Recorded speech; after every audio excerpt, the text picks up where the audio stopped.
हाथ जोड़ करके खड़े हो गए, प्रभु सही सही बताओ आप कौन हो?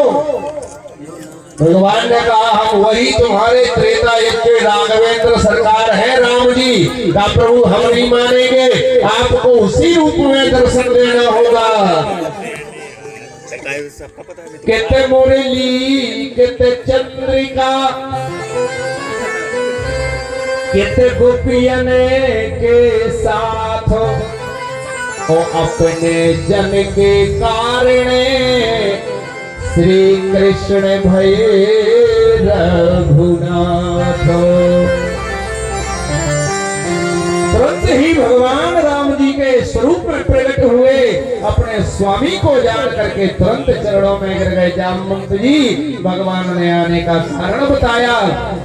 हे जामवंत जी, जिस मणि के द्वारा तुम्हारी पुत्री खेल रही है, इस मणि के कारण हमको कलंक लग गया है, चोरी का झूठा कलंक हो गया है। मणि लेने आए हैं भगवान के लिए। जामवंत जी ने मणि भी दी और साथ में अपनी रुक्मणी नाम की कन्या का विवाह भी कर दिया। 27 दिन के बाद भगवान जामवती जी को लेकर के द्वारिका आए। उसी दिन सतचंडी महायज्ञ का पूर्णाहुति थी। सारे द्वारका वासियों को आनंद हुआ। इस तरह भगवान का दूसरा विवाह है जामवती के साथ हुआ। मणि ले जाकर के सत्राजित महाराज को दी, सारी कथा सुनाई भगवान कृष्ण ने। सत्राजित महाराज बड़े लज्जित हुए और मन में विचार करने लगे कि मेरी लज्जा कैसे दूर होवे। तो उनके यहाँ सत्यभामा नाम की कन्या थी। सत्राजित महाराज ने अपनी तीसरी कन्या सत्यभामा का विवाह भी भगवान कृष्ण के साथ कर दिया। चौथा विवाह लक्ष्मणा के साथ हुआ। 5वां विवाह कालिंदी जो यमुना जी थी, कन्या के रूप में तपस्या कर रही थी, भगवान ने कालिंदी के साथ विवाह किया। 6वां विवाह मित्रवृंदा जिनका एक नाम नग्नजति भी था। अयोध्या के राजा नग्नजति के यहाँ 7 बड़े बड़े बैल थे जो बड़े बड़े वीरों को भी परास्त कर देते थे। भगवान ने एक साथ 7 बैलों को नाथ करके नग्नजति के साथ विवाह किया और 8वां विवाह भद्रा के साथ किया। 8 विवाह करके भगवान ने 8 पटरानियां बनाई। और एक 8 पटरानियां कौन है? संसार में 8 प्रकार की प्रकृति होती है, अष्टधा प्रकृति ही भगवान की 8 पटरानियां बनी।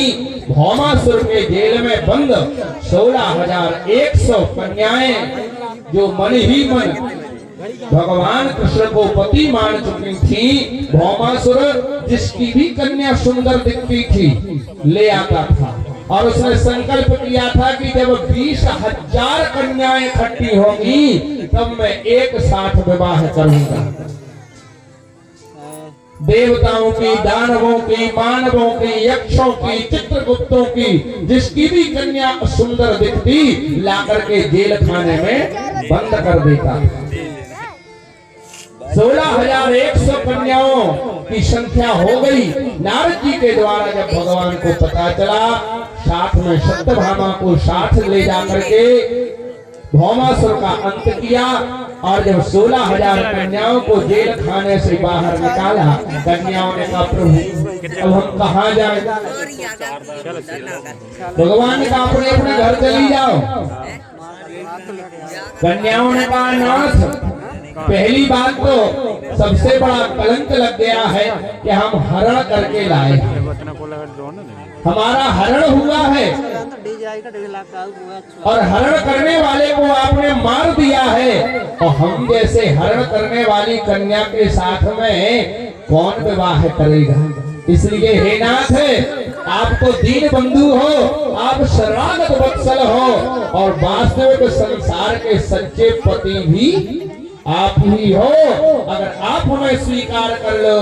और मैंने निवेदन किया था प्यारे केवल भगवान से प्रार्थना करो, आप जैसे भी हो भगवान स्वीकार कर लेते हैं ये हमारा जीव है, ये हमारा है, हमें ये बड़ा प्यारा है। भगवान सबको स्वीकार करते हैं।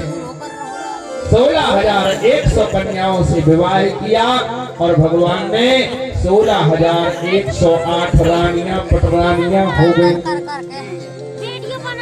एक एक रानी के यहाँ 10-10 तो हुए बेटा और एक एक हुई बेटी।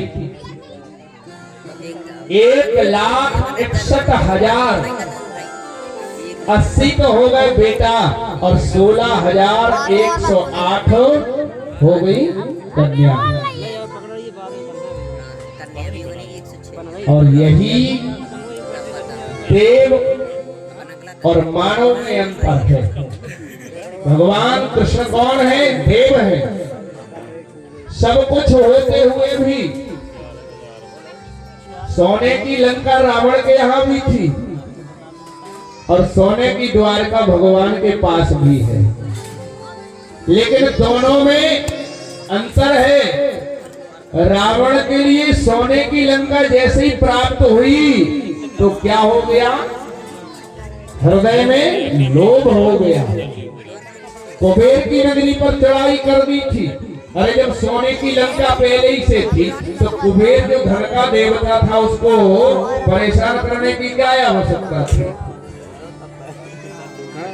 और भगवान के पास भी द्वारिका है लेकिन हृदय में लोभ नहीं है। इतना बड़ा परिवार है फिर भी किसी प्रकार का मोह नहीं है।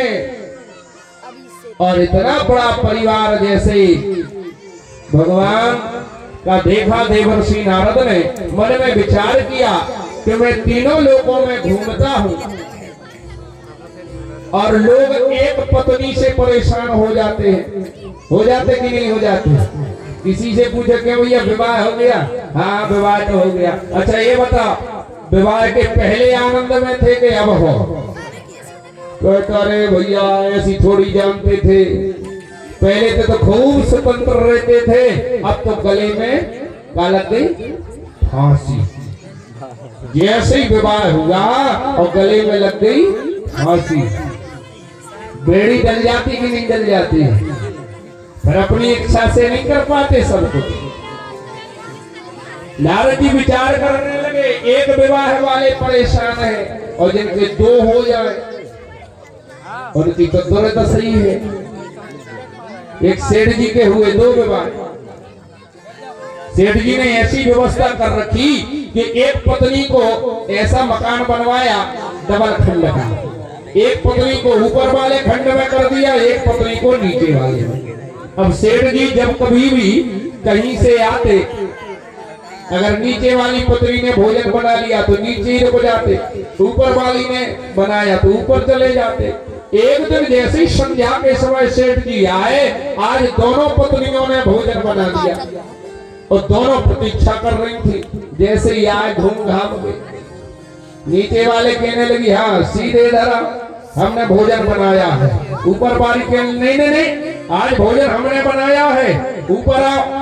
अब सेठ जी बड़े धर्म संकट में पड़ गए और जैसे ही मना करने के लिए सेठ जी ने ऊपर हाथ किए, ऊपर जो छज्जे पर खड़ी थी दोनों हाथ पकड़े और सीधे ऊपर खींचने लगी। अब नीचे वाली ने देखा कि बिना सीढ़े के जा रहे तो नीचे वाली ने दोनों पैर पकड़ लिए। अब सेठ जी लगे रबर की तरह। नारद जी ने विचार किया कि जिसका एक विवाह वो भी परेशान, जिसकी 2 पत्नियां वो और ज्यादा परेशान। अब भगवान ने तो 16,108 रानियां पटरानियां। चलो चल करके देखते हैं प्रभु कैसी लीला करते हैं। नारद जी तुरंत श्रीमन नारायण नारायण हरि हरि, श्रीमन नारायण नारायण नारायण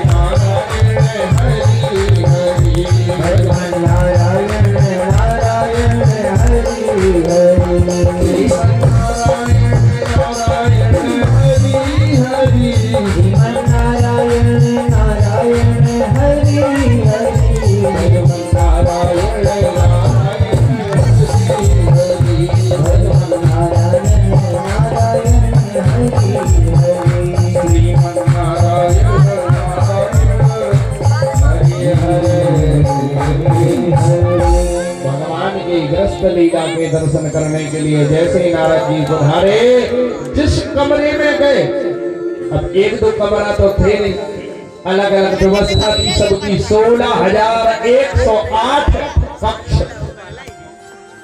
सारी सामग्रियां जिसमें विद्यमान है। ऐसे बढ़िया सुंदर सुंदर भवन बने हुए थे। नारद जी रुक्मिणी जी के कक्ष में गए तो वहां पर भगवान बढ़िया सुंदर पलंग पर लेटे हैं। रुक्मिणी जी